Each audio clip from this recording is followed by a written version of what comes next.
Hello my lovely loves, welcome back to The Process, where we embrace the process of life to be our best versions. Today we're going to go through how to process our emotions healthily and proactively using the emotional guidance scale.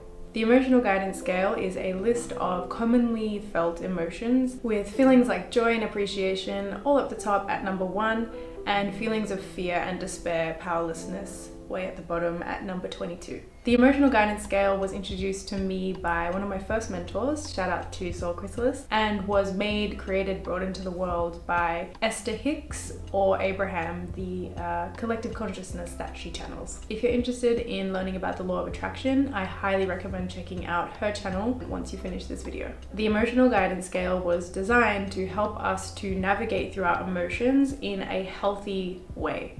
So rather than trying to jump from anger to joy and appreciation, we now have stepping stones emotionally to get there without suppressing or repressing our feelings. When you want to feel better, maybe you're feeling jealous or angry, you refer to the emotional guidance scale, look at which emotion is most readily above the one that you're at, and you work towards that emotion. Once you've become stable in that new emotion and higher vibrational emotion, you can keep working your way up until you get to number 1 again. Obviously, we're human beings, so we aren't constantly at number 1, but the emotional guidance scale really gives us that support and that guidance that can help us get there a lot quicker than we're probably used to being. Coming back to Esther Hicks and Abraham, they say that the closer we are to joy, the more readily and easily we can create the life that we are capable of creating. So from a law of attraction point of view, what you think, what you feel is what you see, what you create, and what you experience. So the quickest way to get to that vibration is working up this emotional scale.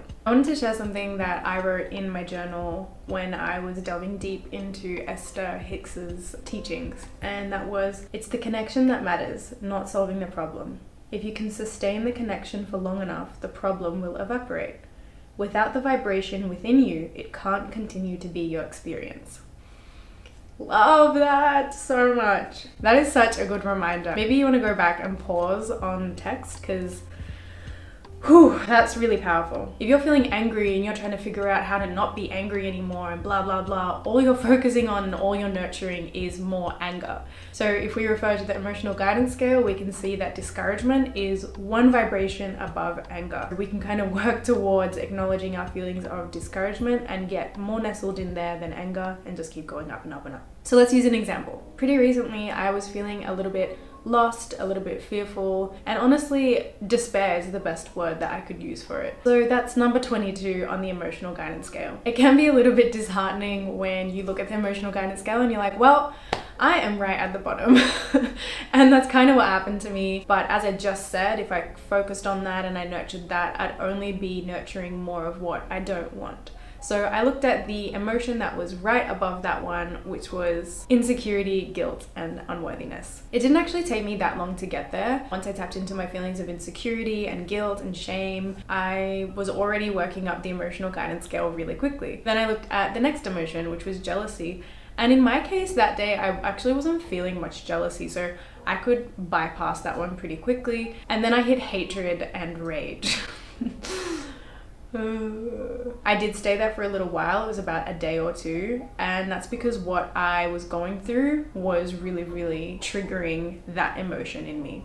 It was my inability to want to rise above that emotion that brought me down to 22. When I looked at the situation objectively, when I initially came into the process, I wasn't at 22. I was actually at 19. So that's a really cool way of observing it as well. If you catch it while you can go up the scale rather than down. Sometimes you can do this all in one day. Sometimes you can do it over a week or over a couple of days, over a month. Things take different times, and I think that's something that's really important to remember when you're using the emotional guidance scale. Ever since the concept was introduced to me, I've had one up on my wall, which I took down today, and that's been up there for about 4 or 5 years. I remember when I first put this up, how triggering it was for me sometimes to see how low on the scale I was. Which brings me to one of the key factors in using the emotional guidance scale wisely: acceptance. To be able to use this scale correctly and efficiently and responsibly, you need to be able to be honest and accepting of yourself and the emotion that you're feeling. In those beginning stages of using the emotional guidance scale, I found it very difficult to use because I wasn't willing to accept where I was at. So we'll use another example where you're higher up on the scale. So let's say you're content,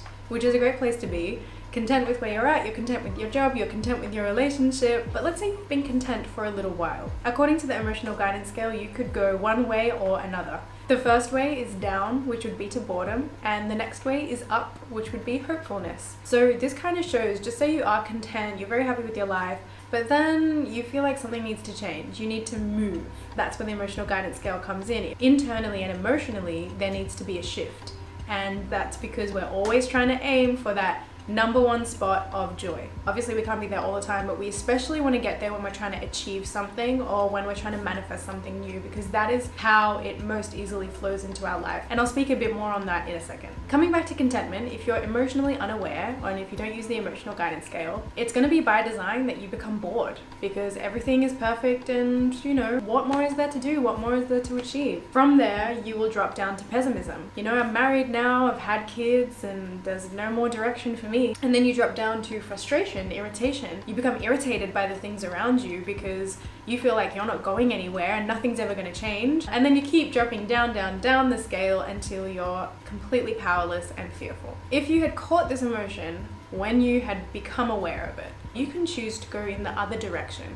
You can catch your contentment and feel it's itching to grow beyond, and you can go up, which will be to hopefulness. So while you're content, you can say, wow, I'm so content with my life, but I'm hopeful that there's more still to experience, and I'm going to start looking at ways that I can actually make that happen. And then you can go up more to optimism. You can start actually thinking of ideas and thinking of things that are possible and that could make you really excited. And obviously you keep going up until you get to number one. So I just love that example because it shows that even a positive emotion like contentment, which is only number 7 on the scale, can toxify if you keep dropping down.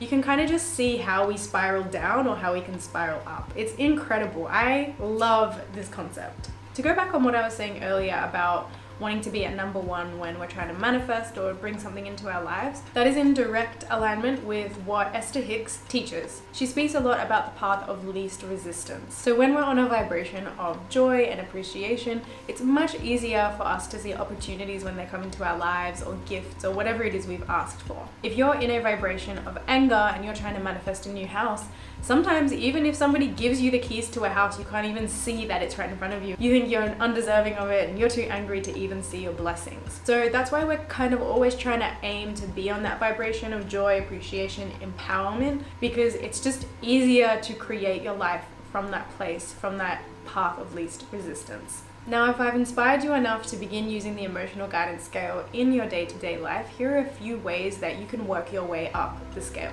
Coming back to the quote that I said earlier that I had written in my notebook, just remember that it's not about figuring the emotion out or doing the right things to negate that emotion. It's just about accepting it and sometimes even distracting yourself from it. This is very different to suppression or repression. Number 1, accept the emotion, and then number 2, do something that will put you on a better vibe. For example, if you're feeling really sad and defeated and like you can't continue on in life, maybe go for a walk, or maybe watch an episode of something that will uplift your mood. Do something that is going to just shift your vibration ever so slightly. By doing that, you will naturally raise yourself in that emotional guidance scale, and once you've kind of had a day or an hour or whatever it is of doing activities that make you feel a little bit better, you can check back in with yourself and then the emotional guidance scale and probably see that you've raised a little bit, even if it is from sadness to jealousy. The second tip I have for you is count every little win as a win. It is a big win to go from despair to insecurity.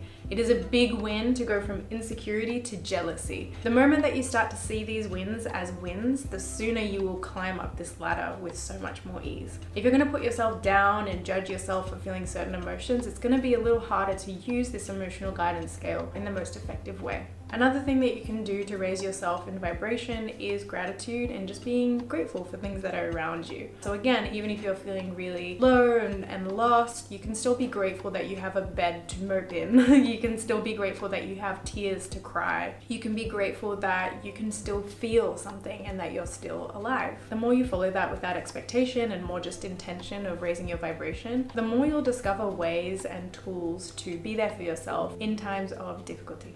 So to wrap things up, in the words of Esther Hicks, the closer we are to joy, the more easily we attract what we want. I'll leave a download link in the description box below for you to print out your own emotional guidance scale. And if you've made it to the end of the video, I would so appreciate if you can like, comment, and subscribe to the channel. That is the best way of supporting me and letting YouTube know that you appreciate my content. Try to remember that life is a process and to be there for yourself through the highs and lows. I will see you guys in the next video. Bye!